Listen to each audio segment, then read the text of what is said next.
ಎಲ್ಲರಿಗೂ ನಮಸ್ಕಾರ. ಈ ವರ್ಷ ನಾವೆಲ್ಲ ಇತಿಹಾಸ ಪುಟಕ್ಕೆ ಮತ್ತೆ ಕಾಲಿಡ್ತಾ ಇದ್ದೇವೆ. ಲಾಲ್ಬಾಗ್ ಕೇವಲ ಒಂದು ಉದ್ಯಾನವನ ಅಲ್ಲ, ಇದೊಂದು ಇತಿಹಾಸ. ಈ ವರ್ಷ ನಾವು ಗಂಗಾ ಸಾಮ್ರಾಜ್ಯರನ್ನ ಥೀಮ್ ಇಟ್ಕೊಂಡು ನಮ್ಮ ಇಲಾಖೆ ಅಧಿಕಾರಿಗಳು ಮಾಡಿದ್ದಾರೆ. ವಿಶೇಷವಾಗಿ ದಕ್ಷಿಣ ಭಾರತ ಗಂಗಾ ಸಾಮ್ರಾಜ್ಯದಲ್ಲಿ ಕೃಷಿಕರು, ರೈತರು ಮಾಡಿದಂಥ ಇತಿಹಾಸವನ್ನು ಗಮನದಲ್ಲಿಟ್ಟುಕೊಂಡು ಇವತ್ತು ಈ ಫಲಪುಷ್ಪ ಪ್ರದರ್ಶನವನ್ನು ಹಮ್ಮಿಕೊಂಡಿದೆ.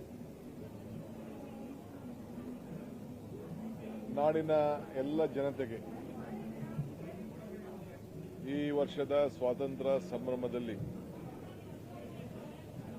ನಾನೆಲ್ಲರಿಗೂ ಕೂಡ ಈ ಪುಷ್ಪ ಪ್ರದರ್ಶನವನ್ನು ನೋಡಿ ಬಹಳ ಸಂತೋಷ ಪಡಬೇಕು ಅಂತ ಹೇಳಿ ನಾನು ಮನವಿ ಮಾಡ್ತಾ ಇದ್ದೇನೆ.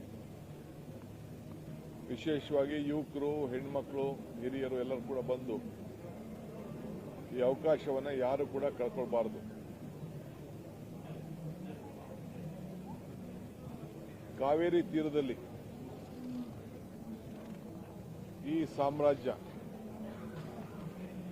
ಶೋಲ್ಡರ್ ಕಾಲದಿಂದ ಹಿಡಿದು ಬೇಕಾದಷ್ಟು ಹೋರಾಟಗಳನ್ನು ನಡೆದಿದ್ದನ್ನೆಲ್ಲ ಇವತ್ತು ಇಲ್ಲಿ ಬಹಳ ಇತಿಹಾಸವನ್ನು ತೆಗೆದುಕೊಂಡು ಜನರಿಗೆ ತಿಳಿಸಿದೆ. ಗಂಗರು ಆವತ್ತಿನ ಕಾಲದಲ್ಲಿ ಕಟ್ಟಂತ ಕೆರೆಗಳು ಇವತ್ತು ಶಾಶ್ವತವಾಗಿ ಇವತ್ತು ಉಳಿದಿವೆ. ಸೊ ನಮ್ಮ ಕಷ್ಟಕಾಲದಲ್ಲೂ ಕೂಡ ಆ ಕೆರೆಗಳು ರೈತರ ರಕ್ಷಣೆಗೆ ಬಂದಿದೆ. ಇವತ್ತು ತಮಗೆ ನಾನು ಮತ್ತೊಮ್ಮೆ ರಿಕ್ವೆಸ್ಟ್ ಮಾಡೋದು, ಬಹಳ ಜನ ಇತಿಹಾಸವನ್ನ ಸೃಷ್ಟಿ ಮಾಡ್ತಾರೆ,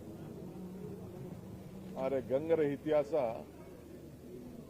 ಸಮಾನತೆ ಮತ್ತು ಕೃಷಿಕರ ಬದುಕು. ಅನೇಕ ಹೋರಾಟಗಳು ಕೂಡ ನಡೆದಿರೋದು ತಾವೆಲ್ಲ ಗಮನಿಸಿದ್ದೀರಿ. ಇದು ನಮ್ಮ ಸಂಸ್ಕೃತಿ